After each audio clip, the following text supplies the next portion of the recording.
Warning, this video will contain spoilers for the novel Hell Followed With Us by Andrew Joseph White.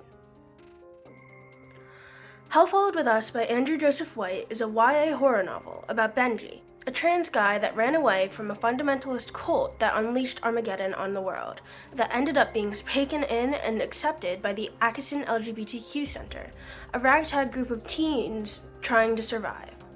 He was infected with a bioweapon, slowly turning him into a monster by that cult, and had to keep his transformation secret from the ALC. Eventually, he set on a plan to get revenge on the cult he was raised in, pretending to be wanting to return to his mom and his fiancée. And then finally, he was able to get back on them, make them suffer, with the weapon himself that they so revered. Thesis. Benji, the main character, is a complex character with conflicting motivations that evolve throughout the course of the story. Some main aspects of his character that make up his identity are his gender, his relationships, and his religion. Benji's main motivations present in the book are conflicting in of themselves, and Benji struggles with this clash in his values multiple times. He describes his motivations in one quote: "Be good, make them suffer. Being good means being quiet, obedient, turning away from the virus's power the same way Eve should have turned away from the apple. Making them suffer means seizing the grace and taking the angels down with me in a blaze of flesh and fury." This evolves throughout the text as well. At the end of the text, Benji realizes his resolve to particularly make them, as in the church, suffer. He says, "Did they even think about this for a second? Were they so ignorant that they thought I'd take this lying down? Did they know what they made?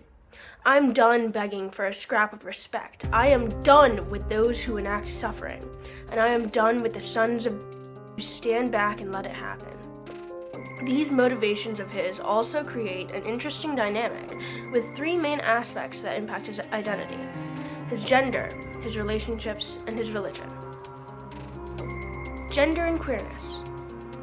Benji's identity as a transgender guy impacts him in many ways. When Benji first comes to the Atkinson LGBTQ Center and he meets Salvador, he thinks, "I've never met another trans person before." At New Nazareth, books about transness were confiscated, and the attitude towards queerness and transness was definitely negative. Benji describes how, "The first thing Dad told me when Mom said I'd see the Lord's plan for my womanhood eventually, that she'd carve it into me if she had to. He told me I'm a man, and I fought for it, and nobody can take that away from me." Benji's dad, who supported him, was also the one that cut his hair. He was the only one that really supported Benji in his transition, other than maybe Theo, which makes his death that much more devastating. His death, I think, also comes as part of what drove Benji's motivation to solidly want to make them suffer, which evolved over the course of the text. The difference between his mom and dad's reactions to his transition are evident. In one quote he says, "I remember because I saw her flipping through the book for hours with her hand with a pen, trying to find a passage that would hammer home my place as a wife. Like that could somehow beat the boy out of me." This contrasts with his dad's acceptance of his gender. His mother expressed her distaste for Benji's gender identity multiple times, causing a strained relationship between the two. He states, "Her eyes are so full of love. I don't recognize it. She's never looked at me like this, especially not since she found out I was a boy. Her love for him is conditional. She does not see him as who he is, but as what she wants him to become. A woman, the seraph. But Benji will never be that. He doesn't want to be that." Benji's transness in his perception of himself is also interesting. Benji describes how, though he doesn't have much physical dysphoria, he does have social dysphoria. He states, "My dysphoria comes from the way other people see me, and I can't help but look at myself from the outside." This is also interesting because of his inevitable transformation into the seraph. His body isn't the one he wishes he had, but it won't be this way for long. He hates that his body is read as female, but soon enough it won't even be human. In one quote he says, "It's harder for someone to pin you down as a girl when they need a moment to pin you down as a human." When his transformation furthers, he talks about this sentiment again. When people look at me, the first thing they'll see is monster, is seraph, not girl. When Benji describes his transformation into the seraph, he often compares it to his gender dysphoria. In one quote, Benji says, "Seraph is here, and it's inside me, and just like my dysphoria holding my head underwater, demanding to be acknowledged before it drowned me, it's only getting worse." At the end of the book, during the scene where Theo holds a surprise wedding, Benji says, "A terrible feeling sinks into what's left of my guts. It takes me a moment to recognize it, but it's dysphoria, worse than I've ever felt. At least then I knew what people thought when they looked at me. Now my body is something else, something I don't understand, something I can't quite grasp. Do I have any part of me that still marks me as female? They have to be able to find it in something, so they can assure themselves that there's a woman under all of this. Like there's a woman trapped in this flesh instead of a boy being this flesh." Benji's transformation into the seraph is allegorical. Benji watches his body transform into something he doesn't want. There are literal comparisons between these horrific body horror descriptions and dysphoria. The scene where Benji effectively comes out as the seraph and is welcomed with open arms, the topic of Benji's gender is approached from many angles, literal and metaphorical. In both ways, it is handled with a lot of care. There are studies that show that transgender youth with acceptance from at least one adult had 39% lower odds of attempting suicide in the past year compared with their transgender peers who were not accepted. This novel, particularly Benji's character, speaks to the experience of many young trans people on multiple levels and represents transness far deeper than many other novels, for example. Relationships. Benji's relationships, platonic, romantic, and familial, also form part of his identity and inform his decisions and motivations. When we first meet Benji, his father is all he had. And then he got killed in his arms. He starts his journey alone, with a dead father, with a Christo-fascist cult chasing after him. He's puking up his own guts every day. But when he finds the ALC, everything changes. He finds Nick, the leader of the ALC, who's the only one that knows he's the seraph in the beginning. Nick understands him better than anyone else. At first, Nick had been planning to give Benji over as a sacrifice, and when Benji found out about this, and the fact Nick thought of him as not even human, he was enraged. Nick was supposed to get it. Out of everyone, he's supposed to be the one who understands I'm not what the angels made me. He's supposed to be the one that gets it. And after confronting him, Nick revealed, "I wanted to pretend you weren't a person, so I wouldn't think about how much of the same person we were." Their relationship is built a lot about fear and how terrified they are in their lives. As their relationship evolves, Nick realizes they've lost the Vanguard, but Nick hasn't lost Benji. There's no way in hell Nick could have brought himself to give Benji over. How had he even thought he could? Their relationship evolves a lot. Nick and Benji had clicked from the beginning, and they understood each other the way no one else did. We later found out that the reason for their affinity is that Nick was also an angel. In one quote, he ran from the angels. He made it. He got away from the angels, found a home, and survived. In fact, he was a Death Squad soldier in the same squad as Theo, Benji's fiancé. At the end, in the final battle, Nick realizes, horrifically, that he adores that boy with every ounce of himself, in a way that refuses to be packed down and ignored like everything else. Aside from Nick, Benji's friendship with the other teams of the ALC helped him to feel supported and safe in a way he hadn't before. There's one scene where Benji's with the other members of the Watch, and they're just having fun. And they're bickering and drinking wine like normal friends, despite the circumstances, them being in Armageddon in a post-apocalyptic world. And Benji says, if I survive this, if they're still here, I'm never leaving them again. Benji was so full of so much fear about his hidden transformation into the seraph.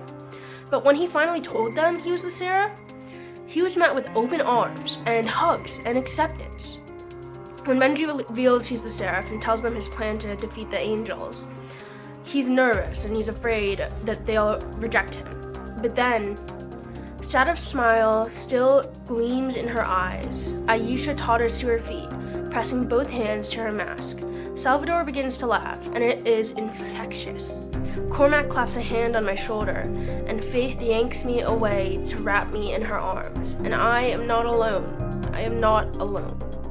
In the end, when the angels are defeated, this is my home. I am alive. These are my friends. This is my family. Wherever the watch is, I'm home. He's finally found a home for himself that actually accepts him.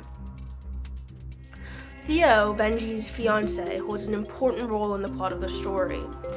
Theo was a devout soldier for the angels. Theo's mom was martyred on Judgment Day, and he grieved her in the only way he was allowed, by learning everything. Unable to properly cope with the loss of his mother, he had no purpose in his life other than the church.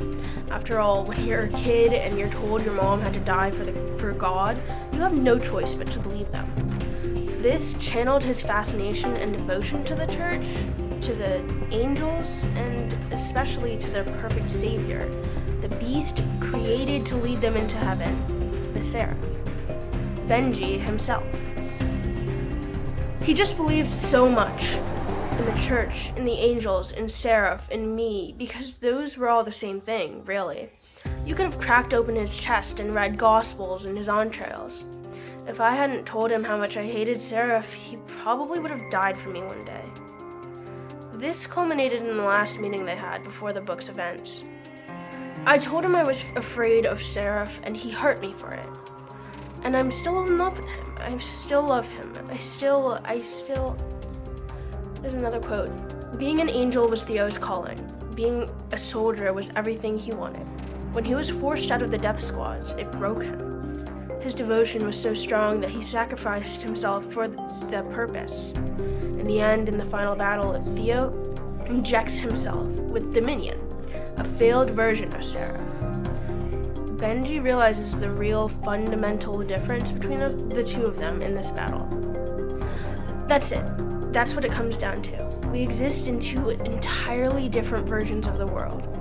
Theo sees heaven waiting for him when he dies, a life beyond this, something more. I see Dad's black hole. Theo spent his whole life working towards some higher purpose, a higher purpose that Benji never even believed him in. Religion.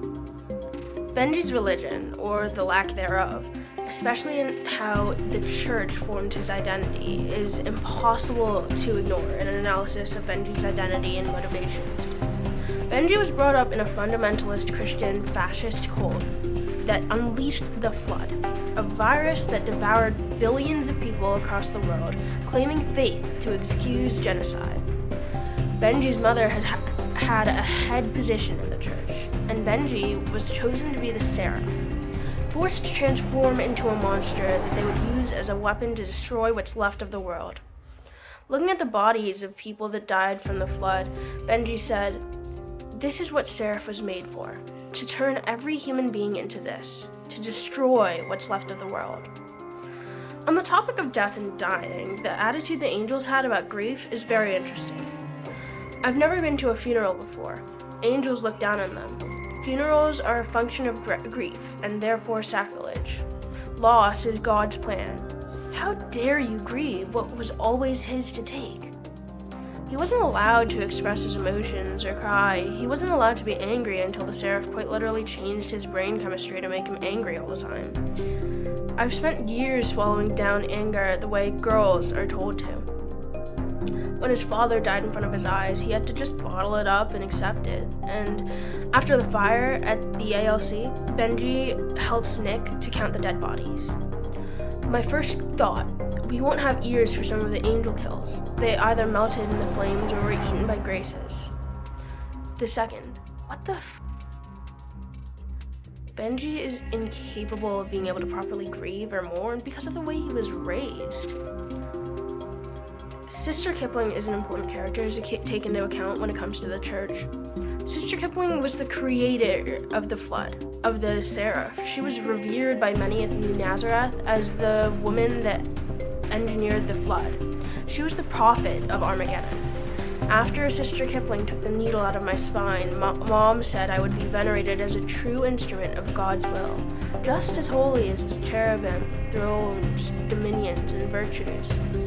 Sister Kipling was the one that administered the monster taking over Benji. She created the flood, she built Sarah, she killed so many people to make me, she turned me into a monster, and she can't look at me in the eyes. After Benji's absolution, when his body transforms almost entirely into Seraph, Benji is in Sister Kipling's lab, and she apologizes. She begs Benji to kill her, says the angels are going to hell for what they did. She built Seraph from the ground up. She destroyed me. She destroyed everything.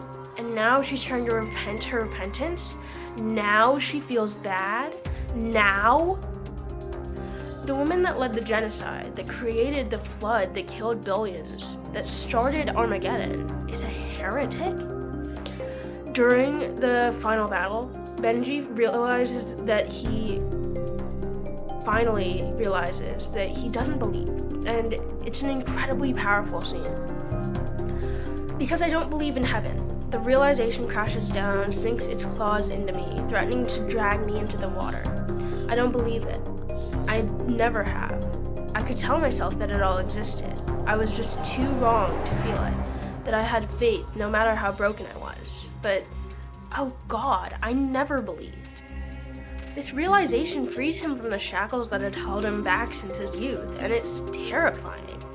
When the ceremony at the end of the book begins, Benji looks at the crowd of angels. I stare out over a crowd of murderers, of slaughterers, of people who think the only way to heaven is genocide. I want to burn this world to the ground. This reflects how religion has been used historically and currently as a vessel for hatred and bigotry. Law is being passed every day using religion as an excuse to harm queer and trans people. It's important to acknowledge that religion can be and has been used plenty of times to fuel and excuse terrible behavior, discrimination, and oppression. This isn't to say all religion is bad or that all religious people are bigoted. In fact, the book acknowledges this in the beginning. So, I say, can I ask if you believe in God? I do, actually, and I'm still trying to figure out how I feel about that.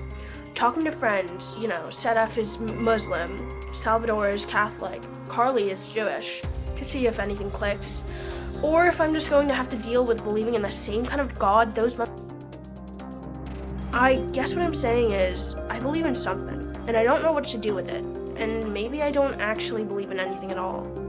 This offers a great insight into this perspective of the many queer people who are queer but also are believers.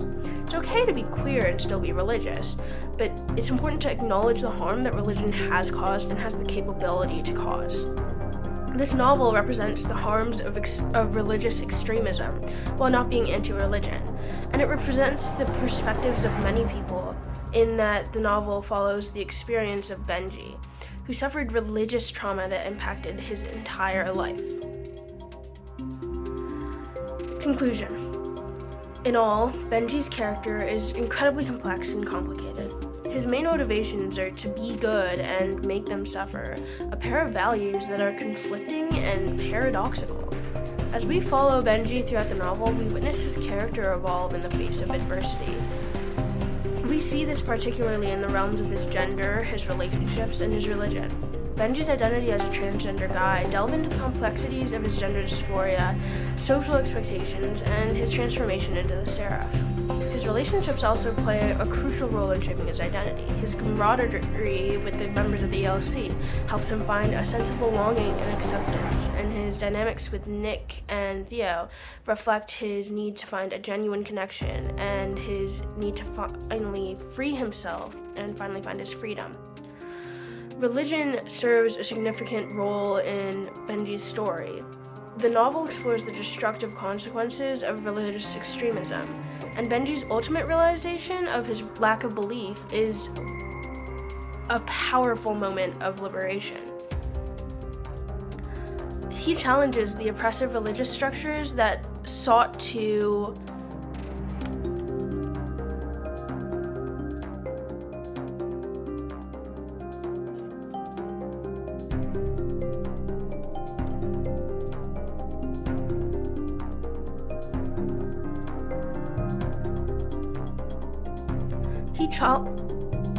He challenges the oppressive religious structures that sought to control him.